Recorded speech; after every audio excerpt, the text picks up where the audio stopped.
Hello dear friends, welcome to our YouTube channel STS learning point. मैं संतोष आप सबको हमारे चैनल में स्वागत करता हूं। आज का टॉपिक है क्लास 10 का chapter 1 chemical equation and reactions. और इस टॉपिक में हम स्पेशली डिस्कस करेंगे how to balance a chemical equation. आपको केमिकल इक्वेशन को कैसे बैलेंस करना है वो सीखना है आज। तो ये चैप्टर आज का टॉपिक है।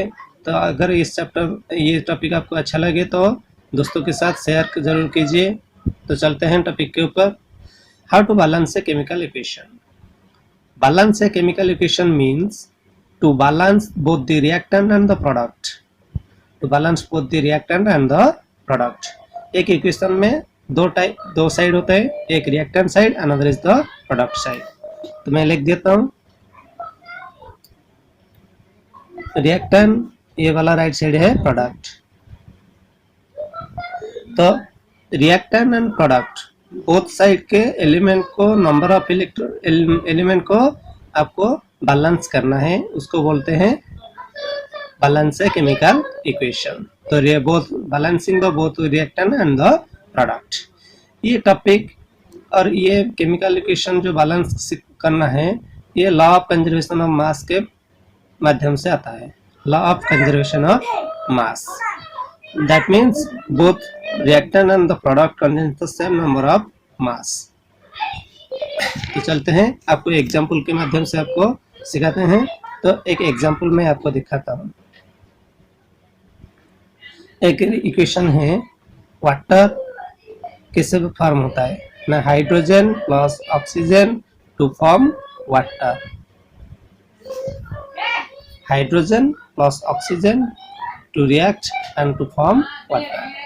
तो इस रिएक्शन में और केमिकल इक्वेशन में दो साइड है, एक reactant another is the product side. तो आपको क्या करना है, इस साइड में आपको बैलेंसिंग करना है, मतलब बोथ साइड के एलिमेंट को, नंबर ऑफ एलिमेंट को समान करना है। तो चलते हैं कैसे करना है आपको।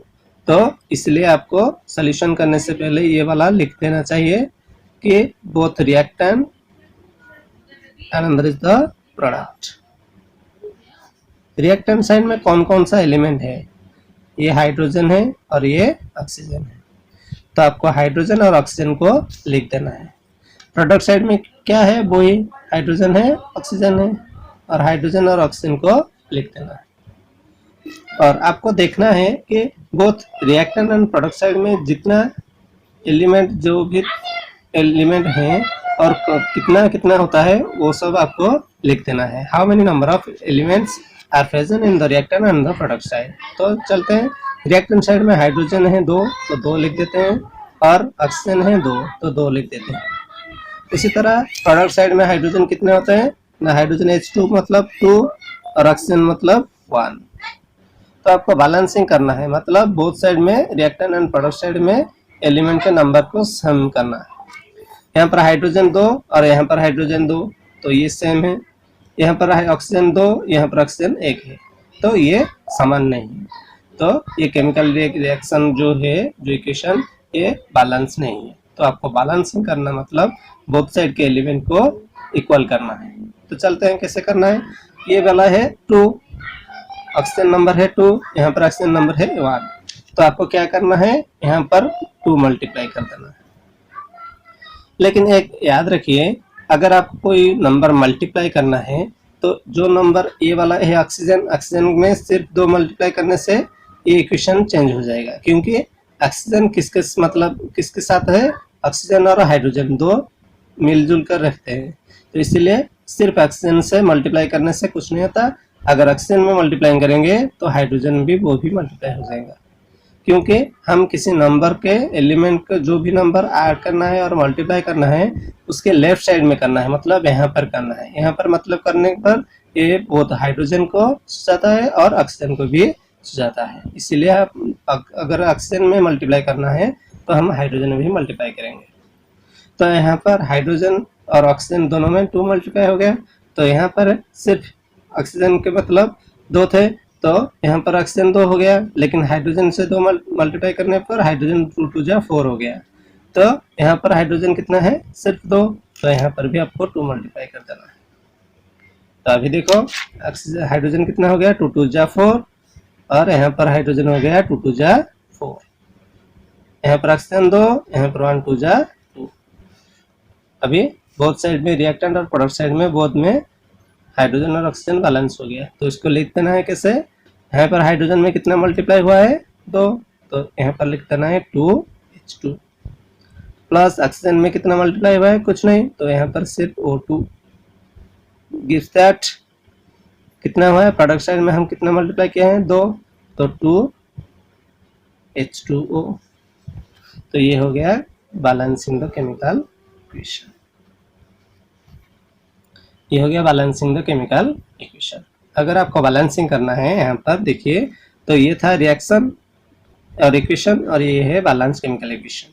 दोनों में फर्क क्या है, ये वाला बैलेंस नहीं है, ये वाला बैलेंसिंग है।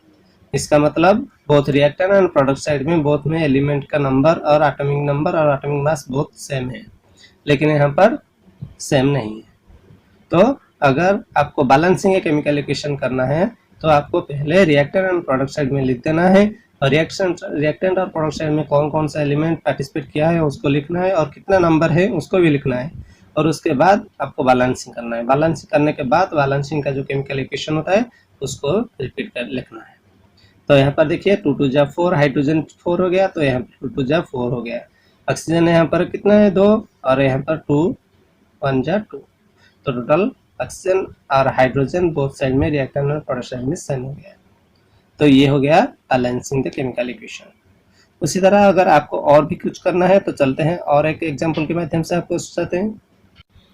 तो चलते हैं दूसरी एग्जांपल की तरफ। ये वाला एग्जांपल क्या करना है, मैंने यहाँ पर एग्जांपल के माध्यम से सोडियम और ऑक्सीजन का रिएक्शन को लेते हैं। Sodium react with oxygen to produce sodium oxide.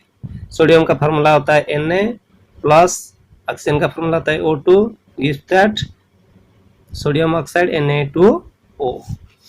तो ये हो गया इक्वेशन। ये इक्वेशन में आपको बैलेंसिंग है या नहीं आपको पहले पता करना है, और उसके बाद अगर नहीं है तो उसको हम बैलेंसिंग करेंगे। तो देखते हैं रिएक्टेंट साइड में लिख देते हैं क्या क्या होता है। रिएक्टेंट ये वाला है प्रोडक्ट। रिएक्टेंट साइड में क्या क्या एलिमेंट कौन सा है, सोडियम कितना होता है 1, ऑक्सीजन कितना होता है 2, यहाँ पर सोडियम कितना होता है 2, और ऑक्सीजन कितना होता है 1। तो आपको बैलेंसिंग दिखना है, अगर बैलेंसिंग है तो आपको नहीं करना है, अगर नहीं है तो आपको बैलेंसिंग करना है। तो देखते हैं सोडियम यहाँ पर 1 है रिएक्टेंट साइड में, प्रोडक्ट साइड में 2 है, तो ये बैलेंसिंग नहीं है, तो ये वाला बैलेंसिंग इक्वेशन नहीं है। तो अगर आपको बैलेंसिंग करना है तो क्या करना है, तो देखते हैं। यहाँ पर ऑक्सीजन 2 है, यहाँ पर ऑक्सीजन सिर्फ 1 है, तो आपको मल्टीप्लाई करना है। तो मल्टीप्लाई करने पर कितने करेंगे, यहाँ पर 2 है तो यहाँ पर 1, तो कितना मल्टीप्लाई करेंगे ना 2, 2 1 जा 2 हो गया। तो ऑक्सीजन नंबर 2, यहाँ पर ऑक्सीजन नंबर 2 था, यहाँ पर 2 हो गया। लेकिन यहाँ पर आपको देखना है कि ऑक्सीजन सिर्फ अकेला था या उसके साथ और कोई था। देखते हैं। तो ऑक्सीजन यहाँ पर अकेला नहीं था, क्योंकि ऑक्सीजन के साथ क्या है, सोडियम भी था। तो ऑक्सीजन में 2 मल्टीप्लाई करने पर भी सोडियम पर भी 2 मल्टीप्लाई करना पड़ेगा। हो गया। तो सोडियम पर भी 2 मल्टीप्लाई करना पड़ा। तो 2 मल्टीप्लाई करने पर सोडियम का नंबर कितना हो गया ना, 2 2 जा 4 नंबर हो गया। लेकिन यहाँ पर सोडियम कितना था, सिर्फ 1। तो पर यहाँ पर 4 है, तो यहाँ पर 1 है था, तो यहाँ पर बैलेंसिंग करने पर कितना मल्टीप्लाई करेंगे ना 4। तो ये हो गया 4। यहाँ पर 4 मल्टीप्लाई कर देने पर बहुत रिएक्टेंट एंड प्रोडक्ट साइड में सोडियम का नंबर सेम हो गया और ऑक्सीजन का नंबर भी सेम हो गया। तो उसको लिख देते हैं बैलेंसिंग द केमिकल इक्वेशन। चलते हैं। तो सोडियम में कितना मल्टीप्लाई है 4, तो 4 Na प्लस O2, ऑक्सीजन का मतलब 2, और यहाँ पर है 2, तो 2 Na2O। तो ये हो गया balancing the chemical equation. 4 Na plus O2 plus gives that 2 Na2O।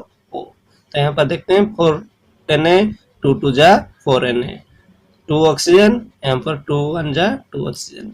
Both side में रिएक्टेंट और प्रोडक्ट साइड में बोथ में सेम हो गया।